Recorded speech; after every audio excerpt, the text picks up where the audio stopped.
I've been a big fan of John McWhorter for a while, and it hasn't really come up in any sort of popular talk or topics, at least ones that have crossed my desk recently. So I'm gonna take the opportunity since he's had a sort of quasi-viral moment here recently. So we're gonna give you a little bit of background on who the man is, and then we're gonna get to said moment here in a second.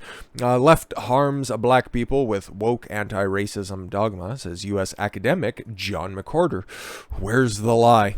Black liberal author has waded into America's culture war by arguing that anti-racist ideology has effectively become a religion that stifles debate and actually harms black people.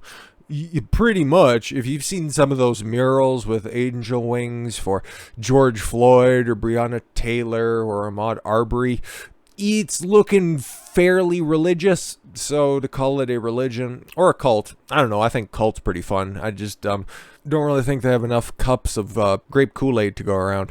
The left argues John McWhorter, a newspaper columnist and linguist professor at Columbia University, has grown obsessed with performing virtue. Yeah, that's 1000% true. Not for the betterment of society, but rather conformity and a sense of purpose. Oh, preach it, preach it. With big companies and institutions having gone too far in embracing anti-racism, McWhorter argues the dogmatic movement is costing people their jobs, yes, strangling academic thought and forcing U.S. teachers to force anti-racist ideas into their curriculums. No, they don't teach CRT in schools until you get literal superintendents coming out and saying that, yeah, in fact, we do have elements of CRT in our curriculum. It's fucking weird how that narrative's just completely crumbled, and yeah, now it's just shifted again to, so what, you should know about history. So I look forward to that being transitioned once again over to, yeah, well, it's still an important talking point, so we need to discuss it anyways. It doesn't matter if it's factually true or not. His arguments are laid out in his new book, Woke Racism, How a New Religion Has Betrayed Black America, and follows a governor's race in Virginia, won by a Republican, Glenn Youngkin. Do you want to talk about, because this is the Times, after all, the same outlet that slandered Jordan Peterson, or totally misconstrued his statements and edited his interview provided to the outlet. I want to talk about the deputy governor, who is the first black and first female governor elected, and once again she's a conservative, but okay, that was dominated at times by Roe over the teaching of racial issues in schools. Oh yes, and false flag efforts that were trying to paint Youngkin as a racist. But again, Youngkin hasn't been all that conservative since being appointed a governor-elect, but whatever. A few Americans have heard of anti-racism until last year, yes, when Ibram X. Kendi's How to Be Anti-Racist and Robin DiAngelo's, where she admits that she herself is in fact racist, so why would you take a racist opinion on anything? White Fragility climbed bestseller lists after the murder of George Floyd in Minneapolis. Yeah, Chauvin was convicted of murder, so technically he was murdered. The fentanyl notwithstanding. Floyd's killing by a white police officer, even though if you watched any of the trial, the whole race issue never really ever came up. But yeah, no, okay, go ahead. And once again, pimp that narrative. Sparked Black Lives Matter protests across America. Yes, because Target in Minneapolis was just protested to the ground. Kenosha's car sources were just protested to the ground as well. You know, fiery but mostly peaceful. Kendi contends that any policy which produces racial inequities is by definition racist. Okay, while any policy that reduces them is anti-racist. Okay, that is one way to misinterpret that, but I guess you can just kind of define words however you want to if you just make them up on the spot. D'Angelo, who is white, yes, and looks like every fucking meddling ant you've ever seen in your life, and feted on the corporate diversity consulting circuit. Yeah, where she makes, I don't know, like middling 5 digits per appearance. And she doesn't even have to go in person. All this shit is on Zoom, and she rakes in like $20,000-$30,000 per appearance. Calls on white people to wrestle internally with their complicity in a racist society. How about you first? McWhorter attacks her arguments, although he is eager to point out that he is addressing the left, not right-wing America, who actually has the race problem. You talk to a bunch of people on the right, and race is like one of the few things that never really comes up. And I'm not talking about the fringe radicals on either side. You can just go ahead and dismiss both groups, even though one is significantly smaller and less ingrained in society than the other. And you just want to have a talk between some liberals out there and some conservatives out there. Race rarely ever comes up, and you just see a natural group, not like a fucking McDonald's ad group of friends. The conservative group, more likely than not, is more mixed than the liberal group, because the liberal group, let's be fair, they just all live in fucking gated communities anyways and talk about, oh, the disproportionate blacks that are out there. So yeah, what's the point? And would be promoting woke racism on Fox News, although he agrees with the basic premise of Black Lives Matter. Yep, the statement Black Lives Matter is obviously fucking true, okay? But the communist Marxist the neo-Marxist underpinnings, that's a bit of a problem. That's a bit of a hookup. The 56-year-old divides the anti-racism movement into three waves. All right, starting with the battle against slavery and legalized segregation. The second wave, in the 70s and 80s, he argues, took aim at racist attitudes and framed racism as a moral defect. Fair enough. The third wave, anti-racism, is far more dangerous, he believes, summarizing his arguments on the website Big Think. Unlike some of the people who would argue on behalf of Kendi and D'Angelo that have big brain, he suggests the third wave teaches that because racism is backed into the structure of society, whites' complicity in living within its constitutes racism itself, while for black people, grappling with the racism surrounding them in totality of experience and must condition exquisite sensitivity towards them, including a suspension of standards of achievement and conduct.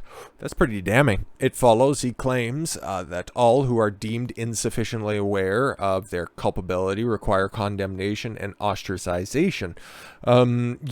Proof positive of that, just take a look at Twitter or Facebook or any other circles out there. If you don't buy into this shit wholesale, you're exorcised out. It's a really effective cult, leaving millions scared of winding up on the sights of the zealous brand of Inquisition that seems to hover almost any statement, ambition, or achievement in modern society. Critics say McWhorter downplays the existence of systemic racism.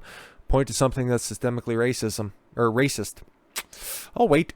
Yep. You can't imagine that. So, okay, now that we got the background on that, he was on The View, and those fucking small brains that are out there, he kind of dissected them very expertly because he's very good at his job. McWhorter tells The View that progressive left is more dangerous than January 6 riots. Yeah, they've killed more people than anybody from the January 6 riots. Literally, if they would have had one fucking kill, they would be more dangerous, and they are. Author and linguist John McWhorter took questions from the ladies is a strong term, of The View on Tuesday in his new book, Woke Racism, which outlines how the anti-racist practices of the progressive left are both akin to a religion and have been a complete disaster for Black America. Yeah, it basically, it's a bunch of guilty liberal white people who seem to infantilize minorities, specifically black people. It's so dehumanizing. New York Times contributor Jane Coaston, who is temporarily filling in the vacancy left by Meghan McCain, oof, you could probably fit two people in that seat, asked McWhorter about his views on the Capitol riot on January 6th. Riot's another strong word. Even the fucking committee's calling it a breach. That riot, which happened as a Trump rally at Washington, D.C.'s ellipse, drew to a close. Actually, 20 minutes before it was over, but okay, has resulted in the arrest of more than 600 individuals, and a lot of them are still being held for longer than the actual charges that, if they were found guilty of, they'd have to serve for, while in solitary confinement. Anyways, most of whom have been held in charge with the crime of trespassing. Yeah, exactly. And the people who have agreed to plea deals that are out there, yeah, all of it basically boils down to aggressive finger pointing and trespassing. Trespassing is like the most serious offense that's been out there so far. So in the book, Coaston asks, you devote about 3 paragraphs to what took place on January 6th. Why didn't you write an entire chapter? It was the most important day in our society's history since 9/11. Or whatever other fucking galaxy brain take you'd have. And you claim that those people don't have real power. Pretty much. And I think that we're in this interesting moment in which they do. Oh, okay, cool. So you're just going ahead and trying to debate facts. That's fun. And the people you're writing about. Isn't it possible, she continued, that they and the DEI practitioners both have power? Hopefully they go back over what DEI is, because I guess I'm a little ignorant to that. Because the moms who are trying to get books banned from about Ruby Bridges and from schools, and the people who are concerned about reading about Martin Luther King damages their children. Now you should be reading about Malcolm X. That guy was actually based. They've got power just as much as a Columbia professor does. This as much as I do. I love word salad as well. There are people, McWhorter responded, who are trying to turn upside down our intellectual, artistic, moral, and judicial culture to a large extent. And Jane, I know you know this because we've talked about it. Oh, God, that sucks. To a large extent, they're succeeding. Are there other bad things happening in this country? Yeah, but if I see the institution that I'm familiar with, and that is, for example, academia, the judicial system, what we think of as morality, what we think of as culpability, and the arts, I think those things is at least a little bit important. If I see those things being turned upside down by a really frightening ideology, then I have to speak out, and I don't know if I can measure whose Holocaust is bigger in these cases. Oof. Should have got somebody who's normally in your regular stable or your regular rotation of guests, because John McWhorter is not somebody you mess with. The only question would be why I wouldn't call out what's going on the left, he said. But she's saying they have power. Do you agree? Another hen clucked. Frankly, I think I see the same kind of power in basically our whole thinking culture. Now, if you have that kind of person who is almost making noise at school board meetings and having certain things done, frankly, every day in my inbox, it doesn't have to be in my inbox. It can be open. Oh, you can open up the metaphorical newspaper every day and seeing people from the left with similar kind of power determining how children are being taught. Yup. I cannot speak up about that.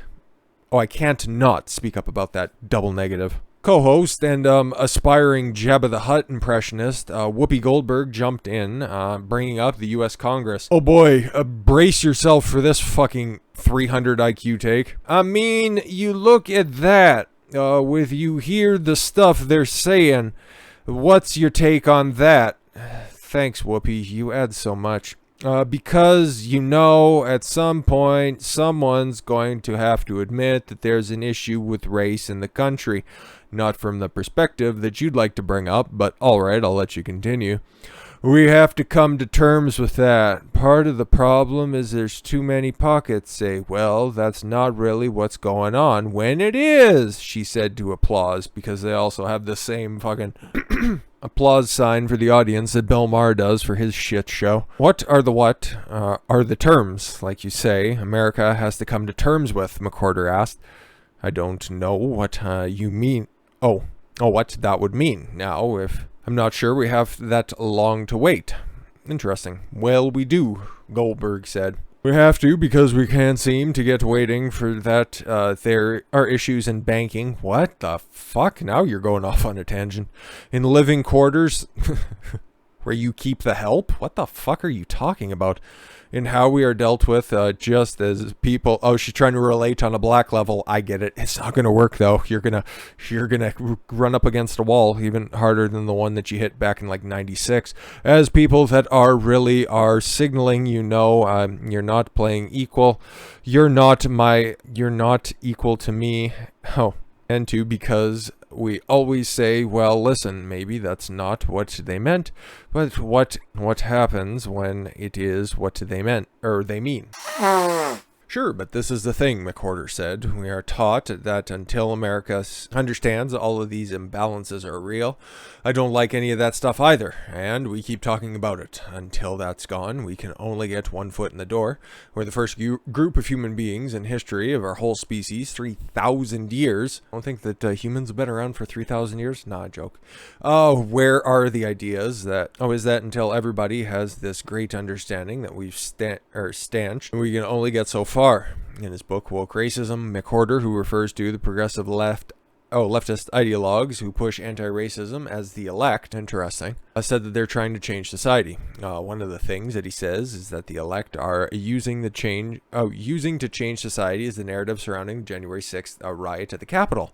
Oh, okay. Posits that Capitol mob are changing nothing. Seeing their awfulness from so close up felt like a change, but that was in us, not them. Novelty as our perception is a change within us as individuals. It is different from those we newly perceive actually penetrating institutions. Aha! That they tried to threaten democracy is less important than that their attempt failed. The elect are resonant succession in comparison. Despite their sense of self-definition as speaking truth to power prevents them from acknowledging it directly. Yeah, it was stupid what those people at the Capitol did, but again, to argue that they have the same power, or rather greater power by the virtue that most of them were white or they were disproportionately white, that's retarded. Left has the power of all the institutions that drive the narrative. So if you can't reconcile with that, well, you're just not being honest. But then what do you expect from the fucking View?